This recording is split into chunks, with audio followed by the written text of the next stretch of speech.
Think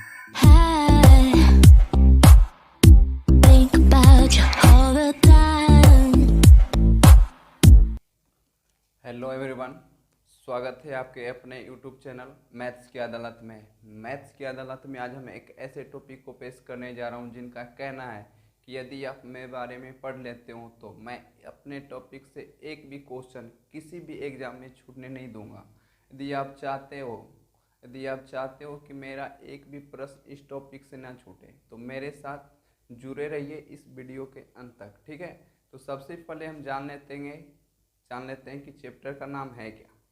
तो board पे लिखा हुआ है, चैप्टर का नाम क्या है? मैट्रिक्स। इसे हिंदी में आव्यूह कहा जाता है। सबसे पहले समझेंगे कि मैट्रिक्स होता क्या है, ठीक है। उसके बाद फिर समझेंगे इसके आगे जो भी है। तो यहाँ पे सबसे पहले समझते हैं मैट्रिक्स होता क्या है।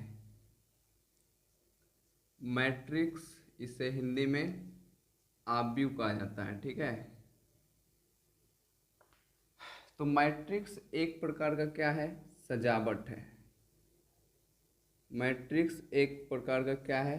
सजावट है। कैसा सजावट है? आयताकार आयताकार या वर्गाकार सजावट है। किस चीज का सजावट है? तो नंबर का कोई भी नंबर है, नंबर हो या कोई भी फंक्शन हो,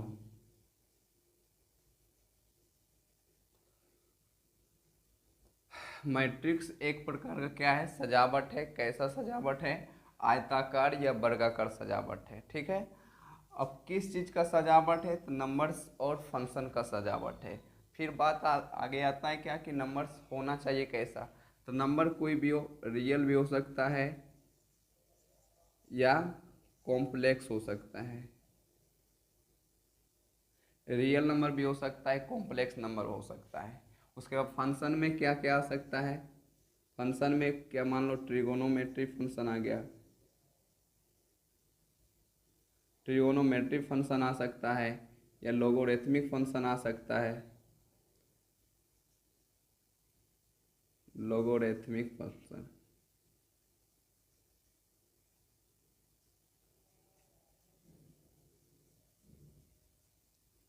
ठीक है, एक बार फिर से समझ लेते हैं इसे।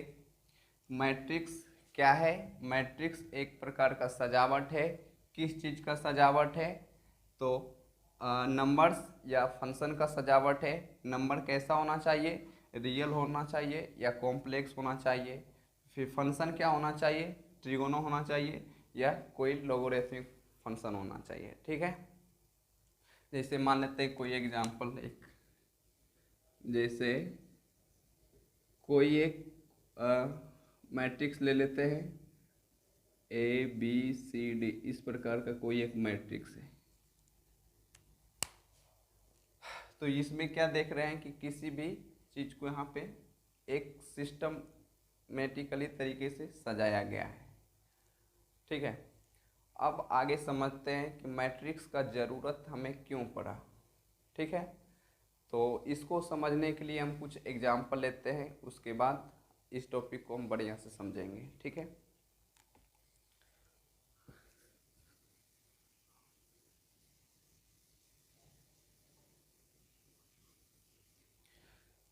जैसे मान लेते हैं यहाँ पे कुछ आंकड़े को हम सजा रहे हैं। जैसे मान लो A B C D E F G H I J K L, इस तरीके से बहुत सारे आंकड़े को क्या हुआ, सजाया गया है, ठीक है। और एक तरफ क्या कर रहे हैं, इसी आंकड़े को हम सही तरीके से थोड़ा सजा रहे हैं। A B C D E F G H I J K L, इस तरह से हम दोनों आंकड़ों को क्या किए हैं, सजा लिए हैं। अब यहाँ पे हम दोनों आंकड़ों में किसी भी कोई भी लेटर का एक एग्जैक्ट पोजीशन हम ज्ञात करेंगे, ठीक है। जैसे मान लो यहाँ पे कोई एक लेटर क्या है, जी है। अब जी का यदि हम एग्जैक्ट पोजीशन पूछेंगे तो क्या हो सकता है, और इसमें क्या हो सकता है, जी का जो एक एग्जैक्ट पोजीशन होना चाहिए। तो देख रहे हैं यहाँ पे जी हम देख पा रहे हैं, बट इसका हम एग्जैक्ट पोजीशन नहीं बता पा रहे हैं। क्यों नहीं बता पा रहे? क्योंकि ये जो आंकड़ा दिया गया है एक सही तरीके से सजाया हुआ नहीं है। तो जब सही तरीके से सजाया हुआ नहीं रहेगा तो उसको हम देखने के बावजूद भी उसका सही पोजीशन नहीं बता सकते हैं। और यही देखो इस वाले में ये जी को हम एग्जैक्ट पोजीशन के रूप में बता सकते हैं। इसे बोल देंगे क्या, ऊपर से 2 फिर इधर साइड से 2। ठीक है, तो मैट्रिक्स का ज़रूरत किसी भी एलिमेंट का एग्जैक्ट पोजीशन बताने के लिए किया जाता है। ठीक है।